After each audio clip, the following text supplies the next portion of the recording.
Today's story comes from South Africa, from the days when the horrible system called apartheid existed between blacks and whites, to the great disadvantage and humiliation and exploitation of the former.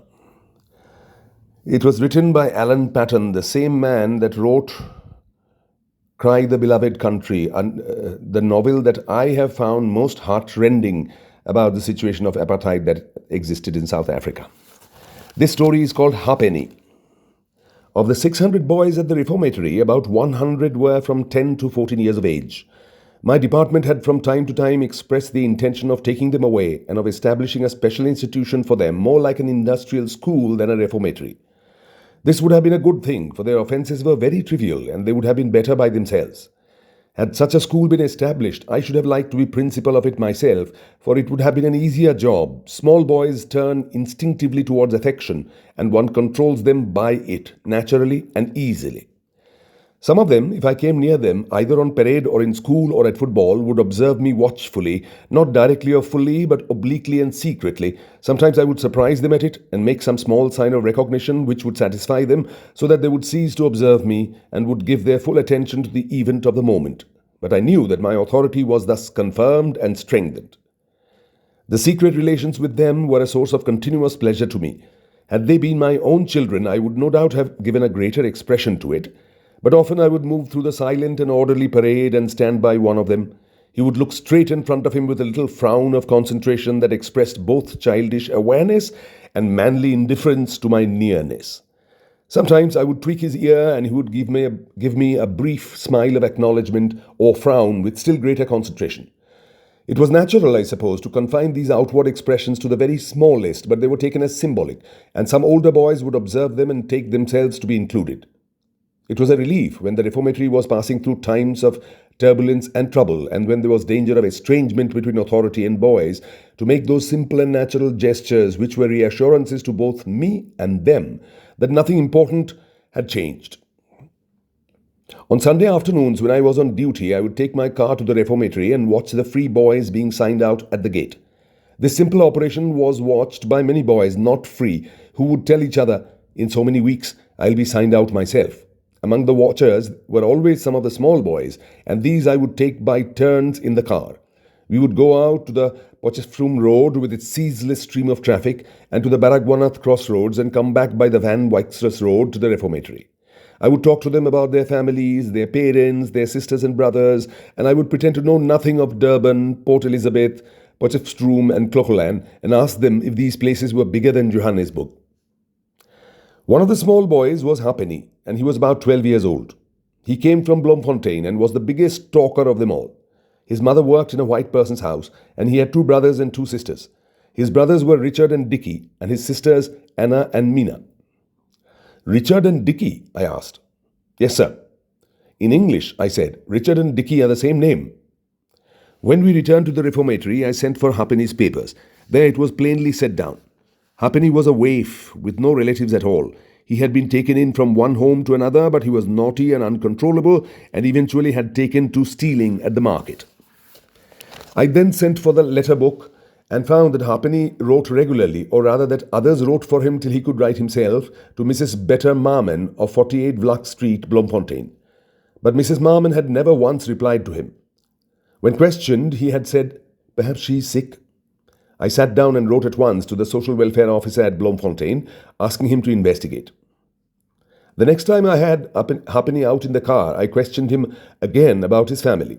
And he told me the same as before, his mother, Richard and Dickie, Anna and Mina. But he softened the D of Dickie so that it sounded now like Tiki. "I thought you said Dickie," I said. "I said Tiki," he said. He watched me with concealed apprehension, and I came to the conclusion that this waif of Bloemfontein was a clever boy who had told me a story that was all imagination and had changed one single letter of it to make it safe from any question. And I thought I understood it all too, that he was ashamed of being without a family and had invented them all, so that no one might discover that he was fatherless and motherless, and that no one in the world cared whether he was alive or dead. This gave me a strong feeling for him, and I went out of my way to manifest towards him that fatherly care that the state, though not in those words, had enjoined upon me by giving me this job. Then the letter came from the social welfare officer in Bloemfontein saying that Mrs. Betty Marmon of 48 Black Street was a real person and that she had 4 children, Richard and Dickie, Anna and Mina, but that Halfpenny was no child of hers and she knew him only as a derelict of the streets. She had never answered his letters because he wrote to her as mother, and she was a decent woman, a faithful member of the church, and she had no thought of corrupting her family by letting them have anything to do with such a child. But Halfpenny seemed to me anything but the usual delinquent.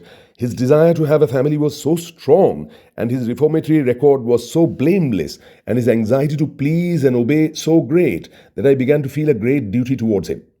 Therefore, I asked him about his mother. He could not speak enough of her, nor with too high praise. She was loving, honest, and strict. Her home was clean. She had affection for all her children. It was clear that the homeless child, even as he had attached himself to me, would have attached himself to her. He had observed her even as he had observed me, but did not know the secret of how to open her heart, so that she would take him in and save him from the lonely life that he led. "Why did you steal when you had such a mother?" I asked. He could not answer that. Not all his brains nor his courage could find an answer to such a question, for he knew that with such a mother he would not have stolen at all. "The boy's name is Dickie," I said, "not Ticky." And then he knew the deception was revealed. Another boy might have said, "I told you it was Dickie," but he was too intelligent for that. He knew that if I had found out that that boy's name was Dickie, I must have found out other things too. I was shocked by the immediate and visible effect of my action. His whole brave assurance died within him, and he stood there exposed, not as a liar, but as a homeless child who had surrounded himself with mother, brothers, and sisters who did not exist. I had shattered the very foundations of his pride and his sense of human significance. He fell sick at once, and the doctor said it was tuberculosis. I wrote at once to Mrs. Marmon, telling her the whole story of how this small boy had observed her and had decided that she was the person he desired for his mother. She wrote back saying that she could not take responsibility for him. For one thing, Halfpenny was a Mosuto, that is, he belonged to a tribe different from hers, and she was a colored woman. For another, she had never had a child in trouble, and how could she take such a boy? Tuberculosis is a strange thing. Sometimes it manifests itself suddenly in the most unlikely host and swiftly sweeps to the end. Halfpenny withdrew himself from the world, from all principals and mothers, and the doctor said there was little hope. In desperation, I sent money for Mrs. Marmon to come. She was a decent, homely woman, and seeing that the situation was serious, she, without fuss or embarrassment, adopted Halfpenny for her own. The whole reformatory accepted her as his mother.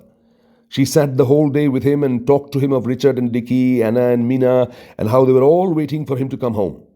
She poured out her affection on him and had no fear of his sickness, nor did she allow it to prevent her from satisfying his hunger to be owned. She talked to him of what they would do when he came back, and how he would go to school, and what they would buy for Guy Fawkes night. He, in turn, gave his whole attention to her, and when I visited him, he was grateful, but I had passed out of his world. I felt judged in that I had sensed only the existence and not the measure of his desire. I wished I had done something sooner, wiser, more prodigal. We buried him on the reformatory farm, and Mrs. Marmon said to me, "When you put up the cross, put down that he was my son." "I am ashamed," she said, "that I wouldn't take him." "The sickness," I said, "the sickness would have come." "No," she said, shaking her head with certainty, "it wouldn't have come, and if it had come at home, it would have been different." So she left for Bloemfontein after her strange visit to a reformatory. I was left, too, with the resolve to be more prodigal in the task that the state, though in not so many words, had enjoined upon me.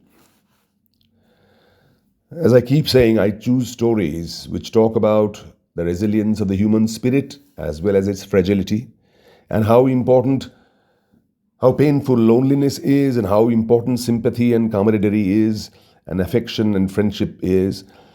And I also chose this story because it talks about a conscientious teacher, the narrator of the story, who feels so responsible for his wards and so guilty that he has not done enough. I wish more and more teachers were like that.